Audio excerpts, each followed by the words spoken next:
Graça e paz, irmãos e irmãs. Vamos dar continuidade à nossa revista falando sobre os dons ministeriais. E hoje eu vou trazer aqui lição 10, falar sobre o ministério do mestre ou doutor. Sabendo que nós não estamos nas aulas presenciais, que é muito boa, né? Estar com os irmãos aí, estamos com saudade. Mas por enquanto a gente vai gravando essas aulas aqui para os irmãos não deixar de meditar nelas, né? Fazer uma oração. Senhor nosso Deus, te agradecemos por estar na tua presença, Pai, para estudar a tua palavra, Pai. O Senhor venha falar no nosso coração, Deus. Venha edificar, meu Deus, porque a tua palavra é vida para nós, Pai.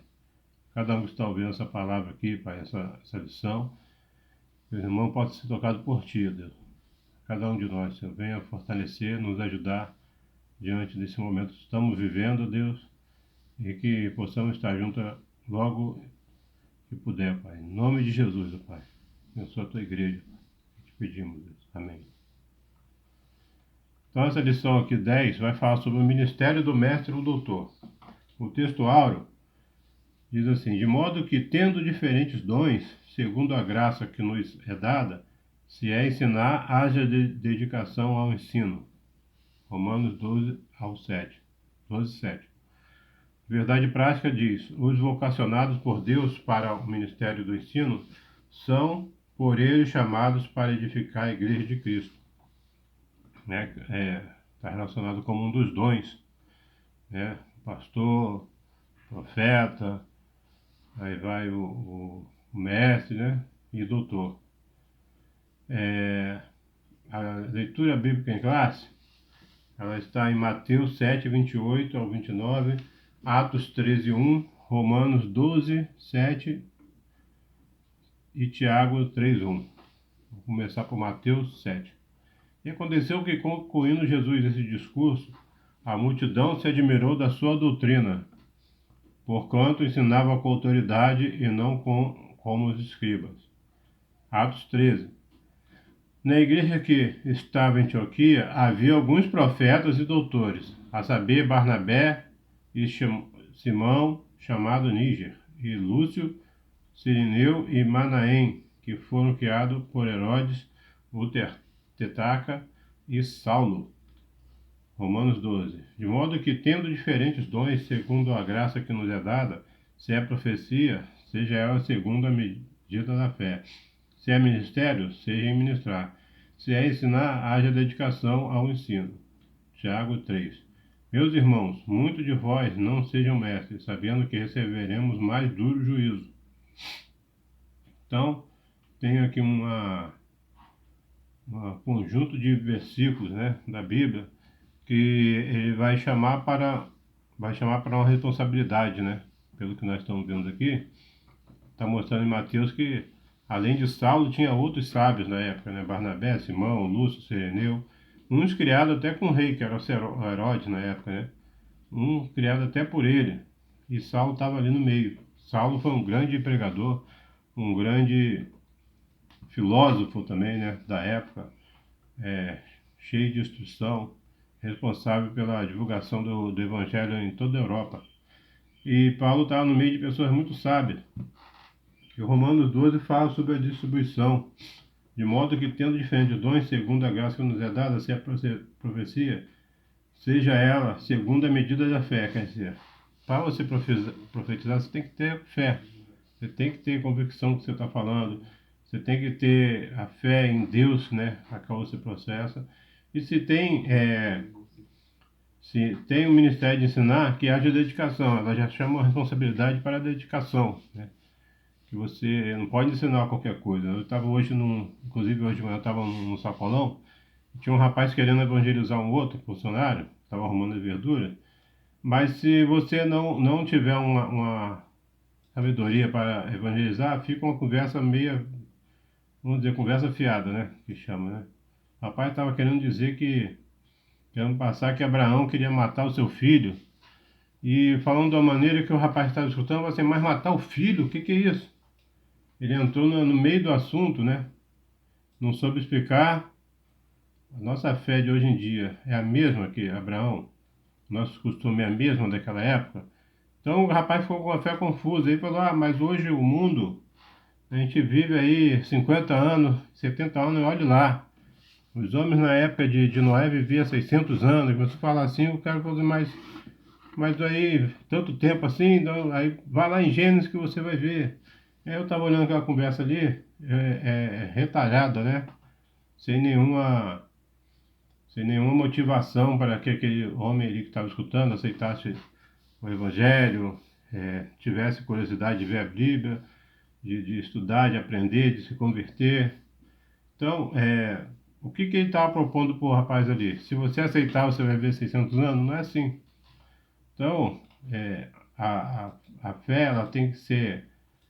A gente tem que ter o chamado e tem que ter inteligência também, né? Para passar para as pessoas, né? Se haja o ministério de ensinar, que haja dedicação. E no final aqui, o versículo da lição está chamando alguma atenção aqui, maior. Em Tiago 3, meus irmãos, muitos de vós não sejam mestres, sabendo que recebereis o mais duro juízo. O que quer dizer aqui? É o falso ensino. Se você ensinar falsamente, você vai desviar muita gente, você vai impedir daquelas pessoas chegarem a conhecer o reino de Deus, né? A gente está vendo um documentário dos gurus, né? Que teve aí, que reunia pessoas, que mandavam elas se matar pela fé, um suicídio coletivo. Teve um suicídio que foi muita gente que teve, acho que foi mil fiéis no, no, no acampamento, né? Pessoas se envenenaram, se matavam uma a outra para alcançar uma salvação que a gente sabe que não existe, né? Então, as pessoas podem trazer vários prejuízos à igreja, né? Eu estava até dando uma olhada sobre os sábios que teve através do tempo. Hoje mesmo eu estava no almoço vendo uma reportagem sobre o início da internet, né? Como é que começou a internet, começou a era digital, mas não deixaram de citar a primeira prensa, né? Como se começou a divulgar os livros, né? E dentro dessa estatística está o nome de um cristão, que foi o Gutenberg, né? Que fez a prensa. Então, quer dizer, homens de Deus, homens dedicados à fé, né? Que foram usados, né? No ensino e até na tecnologia, né? Na evolução do mundo hoje até moderno, né? Que é a caligrafia, a escrita, ou a imprensa, né? Então, temos pessoas importantes, os concílios, né? Todos aqueles concílios eram homens sábios que debatiam as coisas da fé, né? Os concílios de Nicéia, de Constantinopla, a gente tinha pessoas que eram sábias e conhecedoras da palavra. Vamos continuar aqui a introdução. O ministério do ensino da palavra é primordial para a igreja exercer o discernimento no que tange ao tempo em que vive, culturas, teologias, filosofias, etc. Não é importante a função do mestre na igreja, que as escrituras declaram o quanto deve se esforçar-se intelectualmente para exercer tão grande tarefa. É uma tarefa importante e indispensável, que exige muito de quem desempenha. O ponto central, o dom ministerial de mestre é uma capacitação do Espírito Santo. Nós sabemos que nós, como cristãos, nós levamos isso a uma capacidade espiritual, mas não quer dizer que as pessoas secularmente não tenham a inteligência, não tenham a capacitação, né, de invenção, de indagar, né? As pessoas são inteligentes, e nós cristãos temos que tomar cuidado que a gente atribui as capacidades de Deus somente para o cristão, mas não é assim. Nós sabemos que todos somos criaturas de Deus, né? Tanto você que está dentro da igreja como você que não frequenta a igreja, né? Cabe essa inteligência, essa dedicação ser para o evangelho, mas se não for, a gente não deve desprezar as pessoas, né? Até porque as pessoas sábias, elas podem usar a inteligência até com a maldade, né? E não só o pessoal que está no mundo cria a sua inteligência para a maldade, como alguns cristãos, né? A gente vê hoje em dia, estava conversando um dia desse, que a gente, quando era criança, a gente já sabe que todos os ricos iam para o inferno. A gente não buscava riqueza. A gente, quando era pequeno, a gente via, né, os pastores pregando contra a riqueza. Hoje em dia, a gente vê alguns pastores na mídia usando a sua inteligência somente para arrecadar dinheiro, né? Então, é um dom que poderia ser de Deus, mas a gente vê uma manipulação, né, em massa, né? É como se a pessoa não buscasse a sabedoria por ela, tem que passar pelo um sacerdote, né? Um doador de bênção hoje em dia, né?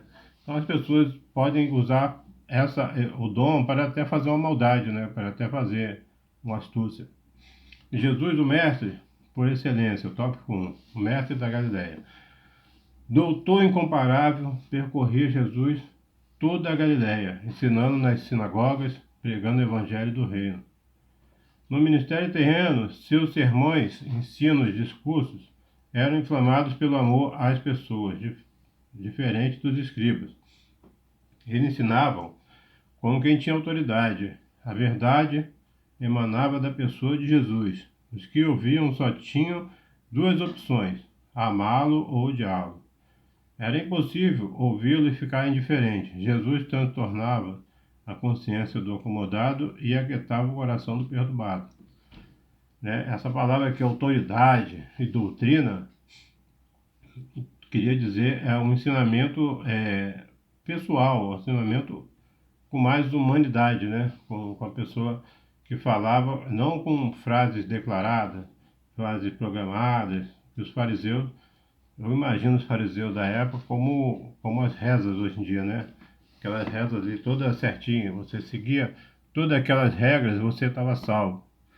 E Jesus, ele quebrava essas regras todas, né? Até como ele chegou para falar com a mulher samaritana, como nas parábolas dele, os samaritanos eram o bom samaritano, né? Então, os soldados romanos que tinham mais fé, a mulher que queria ser como um cachorrinho que comia da mesa. Então, se você prestar atenção nas palavras de Jesus, é uma autoridade diferente, é uma doutrina diferente do que os fariseus estavam propondo ali, né? E o mestre divino, tópico 2. Em vista a Jesus, um mestre da lei chamado, em visita a Jesus, um mestre chamado Nicodemos, educado nas melhores escolas religiosas de Israel e grande conhecedor das escrituras hebraicas, reconheceu em Jesus um personagem incomum em seu tempo. Este mesmo fariseu, que era príncipe dos judeus, afirmou que o Nazareno não poderia fazer o que fazia se Deus não fosse com ele. Jesus é chamado de mestre cerca de 45 vezes ao longo do Novo Testamento. 3. O mestre da humildade. A fim de ensinar os discípulos acerca da humildade, Jesus levantou-se da ceia, tirou as vestes e tomou a toalha, cingiu-se e depois pôs água na bacia e começou a lavar os pés dos discípulos e a enxugá-lo com a toalha, como quem estava cingindo. Que cena chocante para os judeus! A pergunta de Pedro descreve essa perplexidade. Era imaginável um mestre encurvar-se para lavar os pés das pessoas leigas. Jesus era o mestre e deu exemplo aos discípulos. O Emanuel, Deus conosco, encurvou-se diante dos homens. Isso se deu porque o ensino de Jesus não era um mero discurso, mas espírito e vida. Ele nos convida a fazer o mesmo. Vós me chamais de mestre e senhor e dizeis, bem, porque eu o sou. Ora, se eu, senhor, mestre, vos lavei os pés, vós também deveis lavar os pés uns dos outros, porque eu vos dei o exemplo, para que, como eu vos fiz, façais também. Então, você imagina um mestre, filho de Deus, aquele que se esvaziou, se fez forma de homem, né, para salvar a humanidade. Esse mestre, ele fosse uma pessoa soberba, se esse mestre fosse uma pessoa, né, snob, como é que seria, né? Quais seriam os ensinos de Jesus, né? Um que lavou pés, né, das pessoas, né? Hoje em dia, será que Jesus só queria andar de jatinho, né? Esse dia desdenharam de quem anda de jegue, né? Esse dia desdenharam de quem anda de um jumento. Mas o nosso Jesus, ele andou sobre o jumento, né? Ele até entrou na entrada triunfal de Jerusalém. As pessoas imaginam que ele ia entrar no maior cavalo, né? Nos melhores raça de cavalo, né? Com carruagem. E Jesus, ele veio entrando no jumentinho, né? E não deixou de ser o mestre, não deixou de ser a verdade, não deixou de ser a vida. E hoje em dia a gente vê autoridades zombando, né, de quem tem uma condição menor, né, elogiando a quem só anda de avião, né. E Jesus, ele não entra nesse contexto desse mundo, né. Jesus, ele tem a sua personalidade, ele tem a sua bondade, tem a sua humildade também, né. E que a gente tenha sabedoria para saber discernir entre o bem e o mal, né? Porque esse mundo está entregue à maldade, né? E nós não devemos nos prostrar para o segmento desse mundo. O tópico 2 vai falar o ensino das escrituras na igreja do primeiro século. Uma ordem de Jesus. Antes de ascender aos céus, de modo solene, Jesus determinou aos seus discípulos que ensinasse todas as nações a guardar todas as coisas que ele tinha ordenado. O livro de Atos registra a obediência dos primeiros apóstolos no cuidado de cumprir a determinação de Jesus, após a descida do Espírito Santo. O discurso de Pedro foi um verdadeiro ensino proferido no poder do Espírito Santo, tendo em vista a plena edificação da igreja na palavra. O Senhor Jesus, através do Espírito Santo, dotou alguns de seus servos com um dom ministerial de mestre e doutor. Efésios 4:11 vai falar sobre isso. Esse dom é uma capacitação sobrenatural do Espírito. Isso não significa que, porém, devemos descuidar da nossa formação intelectual, pois o preparo para o ensino passa pela capacidade de aprender para posteriormente ensinar. Né? O que eu quis dizer aqui é que não é uma coisa automática, né? Você aceitou Jesus, você recebeu o dom, então você não precisa mais estudar, você não precisa mais buscar. Não. Se alguém está ensinando assim, está errado, porque que fala que não deve ser um descuido para a captação da gente. Na formação intelectual é em busca de conhecimento, em leitura, em buscar, em conhecer e em observar também, porque a gente não adianta ler texto, gravar texto e não observar o que aquilo está passando para nós, né? A gente tem que ter as nossas comparações, né? Às vezes a gente não tem que ler só livros, né? Igual eu na minha adolescência, na minha infância, era visto que a gente só devia ler livros que tinha autor cristão, né? Não, mas tem a parte filosófica, né? Tem todo o contexto de pessoas que alcançaram didática, né? Em toda a parte de doutrina, a gente lê livros de pessoas de outras doutrinas, a gente tem que ler, tem que fazer uma varredura, porque a gente não pode ficar só em algum contexto, né? E para a gente ter uma exegese, né? Para a gente ter uma instrução. A doutrina dos apóstolos, tópico 2, fala: o texto de Atos 2,42 informa-nos que os primeiros convertidos perseveraram na doutrina dos apóstolos, e na comunhão, e no partir do pão, e nas orações. Além disso, acrescenta que cada alma havia temor, e muitas maravilhas e sinais faziam pelos apóstolos. A doutrina dos apóstolos aqui trata do conjunto de ensino de Cristo ministrados por eles de forma constante e eficaz para o crescimento integral dos novos crentes. A gente vê a doutrina dos apóstolos aqui, a esplanada, que tinha muitas curas, tinha maravilha e tinha muito temor nas almas, né? Imagine um tempo sombrio, né? Acho que isso acontece não só na época de hoje, né? Pessoas com necessidade, muitas pessoas doentes. Não havia hospital para todo mundo, né? Pessoas padeciam com doenças contagiosas, como a lepra, né? Hoje em dia nós temos o leprosário aqui em Itaboraí. A gente até é contribuinte desse leprosário, porque é uma coisa que é um cuidado, né, irmão?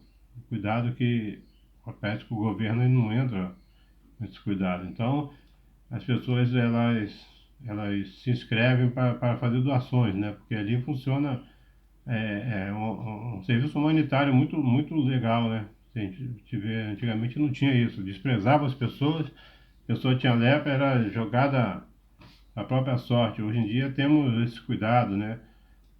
Temos um sanatório para pessoas que são loucas, temos todos os cuidados essenciais aí. Então, naquela época, além da palavra, tinha essa parte, né, de milagre, de cura, de maravilha, porque as pessoas são necessitadas, né? A gente tem que preencher toda a nossa alma e espírito, né? E quando a gente está nesse mundo, não adianta, que o Tiago fala, você saudar a pessoa, dar a paz, e se ela estiver com fome, você vai despedir em fome, né? Isso aí é um ministério que a gente tem que ter completo na igreja, né? De dar uma assistência, não só a palavra, mas matar a fome das pessoas, né? Necessidade de saúde. E o ensinamento era persistente, só que eu tenho que falar. Os primeiros mestres da Escritura foram os integrantes do colégio apostólico.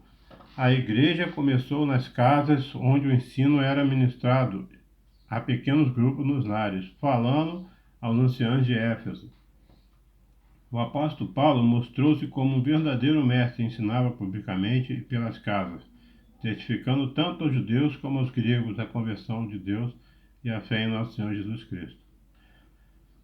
Deus havia preparado homens para ensinar e levantado doutores na igreja de Antioquia, em Atos 13:1. O Pai Celestial, igualmente, deseja levantar mestres em sua igreja. Vivemos dias em que esse ministério nunca foi tão necessário, né? Que o apelo fala não ser necessário pela explosão, né, de falsas doutrinas, de falsos ensinos. E o pior de tudo, como a gente lá no texto em classe, é uma coisa que pode prejudicar, né? De impedir, de ser uma pedra de tropeço da pessoa chegar a Deus. Porque se você apresentar Deus só como regras, como a doutrina de regras e costumes, você vai impedir muita gente de chegar a Deus, né? Porque cada uma pessoa é um universo, né? Cada um de nós temos nossa necessidade, temos nossos desejos, temos as nossas convicções. Então basta você ter uma inteligência, você ter um dom, é aí que vem o dom, né? Parte do dom de conhecimento e levar essas pessoas a Deus. A importância do dom ministerial de mestre. O tópico 1 vai falar aqui. Uma necessidade urgente da igreja. Para o Ministério do Ensino, tem que ser eficaz na igreja local e é preciso haver pessoas vocacionadas. Não são todas que se reúnem informações exegéticas, históricas, literárias da Bíblia. Aplicamos-nos como é necessário. Deus concedeu à sua igreja mestres e é preciso que ela invista neles também. Muitas das vezes, por absoluta falta de preparo dos obreiros, predomina a superficialidade da Bíblia e a infantilidade espiritual e o aumento do engano promovido pelas astúcias dos falsos mestres.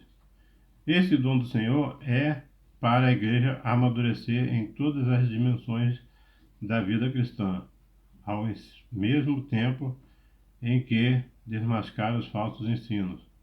Efésios 4:14 fala sobre isso. Né? A gente vê hoje em dia, que a gente fala, hoje em dia, se a gente não tomar cuidado, tem muitos falsos ensinos. Hoje em dia, se acontecer, sempre foi assim, né? A gente vê nos primeiros séculos da igreja, né, esses concílios que tinha, né, de Nicéia, de Constantinopla, como aqueles homens sábios refutavam ali, né? A doutrina ariana que distinguia o que nós chamamos de trindade, né, hoje em dia, que é o Pai, o Filho e o Espírito Santo, como que os homens tinham sabedoria para poder defender, né, a causa cristã ali, que tinha Pai, Filho e Espírito Santo, né, que é a trindade divina, dos falsos mestres da época. Como tinha um tratado, acho que é o de Constantinopla, que fala, não, o Concílio de Calcedônia, que fala sobre a humanidade de Jesus e que ele era 100% Deus, 100% homem, que algumas doutrinas, alguns falsos mestres diziam que Jesus não tinha alma, que Jesus não era isso. Então, esses homens aí, eles eram instruídos, né? O concílio repudiou a doutrina de um homem chamado herege, chamado Eutiquês, né? Monofisismo, que era a doutrina que ele pregava. Então, esses homens ali de Constantinopla, eles refutaram, né, essa doutrina para passar para a igreja, né, para chegar até hoje em dia, né, no século XXI, a gente sabia que Jesus ele tinha sua humanidade e ele era unigênito do Pai. Essa palavra unigênito vai falar que é do mesmo gene, da mesma espécie, da mesma essência, né? Se Deus não foi criado, Jesus também não foi criado na sua essência. Ele sempre foi, né? Quando ele conversou com Abraão, ele falou o quê? Desde quando Abraão existiu, já existiu, já era, né? Então, os escribas, os fariseus, eles ficavam de boca aberta com as palavras, com essa autoridade, né? É que está falando o tempo todo sobre a autoridade que Jesus pegava, qual autoridade? Ele era até o autor da própria palavra, né? Ele tinha a doutrina, né? Ele se espantava, que não era coisinhas de regras, ele não pregava somente regras e costumes, ele pegava a verdade. E aqui nós vamos a tópico 2, a responsabilidade de um discipulado contínuo. Estamos acostumados a pensar que o discípulo termina quando o novo convertido é batizado. Não há nada mais equivocado. O Senhor Jesus chamou-nos para os seus discípulos, por toda a vida para ser discípulo. Por isso, quem ensina instrui os crentes para a maturidade da fé e um aprendizagem diário, permanente e contínuo, tanto para quem é discipulado quanto para quem está discipulando. Essa falsa realidade de achar que você, né? A gente, como cristão, tem pessoas que não vão numa escola dominical porque acham que não precisam, né? Isso não existe, né? Cada aula, até a gente que está dando, a gente está aprendendo, né? Você busca, você conhece, você busca, você acha, né? E sempre tem uma novidade para nós conhecermos, né? Esse mundo que é infinito. A gente estudar a palavra de Deus, a gente está, para ensinar, a gente está aprendendo muito, né? Porque é um manancial de águas vivas, né? Que jorra, né? Então, um requisito necessário ao mestre. Apresentamos alguns requisitos importantes para a igreja reconhecer a pessoa com dom ministerial e mestre na nossa época. Tem que ser um salvo em Cristo. Tópico aqui. Não pode haver dúvidas quanto à própria experiência salvífica por parte do vocacionado para o ministério de ensino. Infelizmente, a pessoa que não crê naquilo que ensina, assim, não há verdade e nem firmeza nelas, né? Essa parte aqui eu vejo se a pessoa ela exercer esse dom somente para ganhar dinheiro, né? Porque hoje em dia se fala muito alto nas pessoas. A pessoa ela aprende ali, grava as coisas, vai passar para fazer um congresso, né? Hoje em dia tem muitas essas coisas de congresso, né? Não agora na pandemia, mas se você dá uma olhadinha antes da pandemia, as pessoas se formam, eu já vi pessoas se formando para montar uma banda, né? Que toca forró, que toca nas noitadas, mas eles estavam com saudade, ouvindo uma conversa, que quando tocava para as pessoas da igreja ganhava mais dinheiro, né? E aí você imagina numa reunião dessa, a pessoa às vezes ela é imponente, ela fala bem, ela canta bem, chega lá e dá um nome lá da época, como a gente que é da época de tempos atrás, quando falava muito sobre faz chover, como faz sobre chuva. Então a pessoa botava lá um texto lá sobre chuva lá no CD e falava alto e pessoa que tinha uma maestria para falar, convencia aquela pessoa que ela está cantando para Deus, mas o fundo ali eu sabia, eu vi aquela conversa, eu ia saber que aquele cara ali estava para ganhar dinheiro, né? Então a gente tem que ter, esse livro, essa revista falando sobre os dons do Espírito Santo, o dom de discernimento é muito importante, né? Hoje em dia. Assim mesmo as pessoas que chegam na igreja, ela não crê em nada daquilo que está falando, ela pega, escreve um livro, é um bom escritor, para ganhar uma certa quantidade de dinheiro ali em cima dos crentes, né? Então, isso aí, irmão, a nossa vida tá assim, a gente tem que ter o dom de discernimento, porque tudo pode ter um hábito de somente fazer dinheiro, né? O hábito de ler. Em nosso país, a leitura é um problema cultural. Se as pessoas leem pouco, a igreja lê pouco, lerá. Entretanto, como ensinaremos se não lermos? O hábito da leitura era levado a sério no ministério apostólico, né? Eu tive aqui na nossa igreja que eu congrego agora, Batista Chamar, o Carlos, né, o nosso coordenador comunical, reuniu com a nossa esposa e fizemos uma biblioteca ali para a igreja, né? Nós temos aí cerca de mais de 300 livros na biblioteca. A gente não vê falar nessa biblioteca, nem sei como é que está hoje em dia, né? A gente pode marcar aí reuniões de oração, pode marcar reuniões de evangelismo, reuniões de, de, de consagração, né? De tudo, mas assim, o hábito de ler na igreja pentecostal, ela é muito defasada, né? A gente nem sequer vê falar nessa biblioteca na igreja, porque é uma coisa que é de ler, né? É uma leitura gratuita. Você se inscreve na biblioteca, faz a fichinha e pode ler ali cerca de 300 livros, né?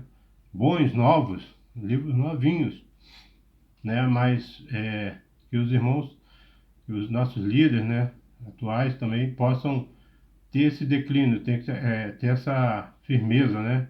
Que a igreja precisa aprender, precisa ler muito.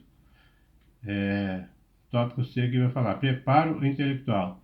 A Bíblia é um instrumento de trabalho do ensinador cristão. Considerando esse livro milenar, veremos que a cultura e o mundo da Bíblia são diferentes do nosso. Por isso, o mestre deve compreender o mundo da Bíblia, suas questões culturais, linguísticas e exegéticas, etc., para não fazer apelações fantasiosas, apresentando como a exposição da palavra de Deus. Você ter toda aquela diferença de Novo e Velho Testamento, saber explicar a cultura da época e saber que aquilo tudo era para chegar a Jesus, né? O nosso Salvador de hoje em dia. Então, é lógico que nós não temos muita noção do que é uma cultura antiga, né? Tanto eles também seriam impactados se chegasse hoje no século XXI, né? Pessoas de 3, 4 mil anos atrás, ia ver tudo diferente, né? Então, a gente tem que saber discernir entre uma velha cultura com a nova, né? E saber que a Bíblia, ela nunca vai ficar velha, né? Ela é sempre atual. E saber explicar isso para as pessoas, porque você pegar toda a cultura, né? De culto, toda a cultura de conhecer a Deus, né? Quando os salmos são muito mais atuais, né? Do que um livro levítico, né? Que vai falar sobre regras e práticas sacrificiais e saber discernir o que é Velho Testamento e Novo Testamento, que se for olhar, as pessoas estão muito mais voltadas a Moisés do que ao nosso Deus, né? Moisés, ele vai levar a Deus, né? Se a gente se pegar só a Moisés, a gente vai perder toda a pureza do Evangelho, né? E Moisés, ele aponta para Cristo, né?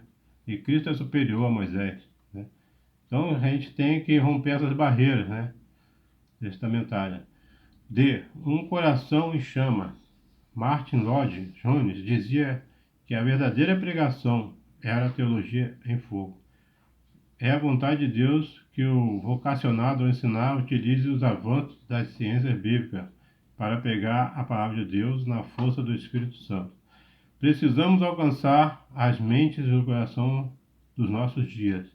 E isso apenas será possível quando tivermos obreiros com a mente bem preparada e conectada e o coração em chamas e apaixonada por Jesus. Essa parte aqui é muito importante, que nós devemos alcançar os corações de nossos dias, né? porque a gente não pode viver de saudosismo, né? Ah, na minha época era assim, quando eu converti era assim, o meu avô pegava assim, mas a gente não está pregando para as pessoas daqueles dias, né? De 50 anos atrás, de 100 anos atrás, a gente está pregando para as pessoas com mentes e corações atuais. A gente tem que estar atual, né? Até me lembrei do René Kids, né? Gibbs, que falou que atualizar a Bíblia, não que devemos atualizar e modificar a Bíblia, mas devemos passar a Bíblia como ela é para os dias atuais, as pessoas, né? Para as mentes humanas atuais, né? Então, a gente tem que atualizar a nossa maneira de pregar, de falar, né? Mas Jesus é o mesmo. Conclusão: é preciso desfazer a ideia propagada ao longo das décadas acerca do preparo intelectual do crente. Não é verdade que necessariamente ele esfriará na fé em estudar. Se fosse assim, Paulo seria o mais frio dos apóstolos do Novo Testamento, pois não havia obreiro mais bem preparado que ele. Este, no entanto, soube conjugar preparo intelectual e poder do alto. É disso que as igrejas precisam, homens cheios do Espírito Santo, mas do mesmo modo, com a mente iluminada para responder com mansidão e temor à razão da esperança, né? Pedro fala aqui, Pedro 3,15, temos que responder com razão e mansidão às pessoas e que a gente possa meditar nessa palavra, né? E essa conclusão que ela fecha, né? Porque muitas pessoas pensavam que você, estudando, você vai se desviar. Mas por que acontece das pessoas? Pode ser que as pessoas estudando largava a igreja atual que ela estava, né? A pessoa, ela estava no contexto de que você não pode estudar. E a pessoa começa a estudar, né? E ela sai daquela igreja, aquela congregação, os irmãos naturalmente pensam que desviar. Ah, a pessoa desviou. Não.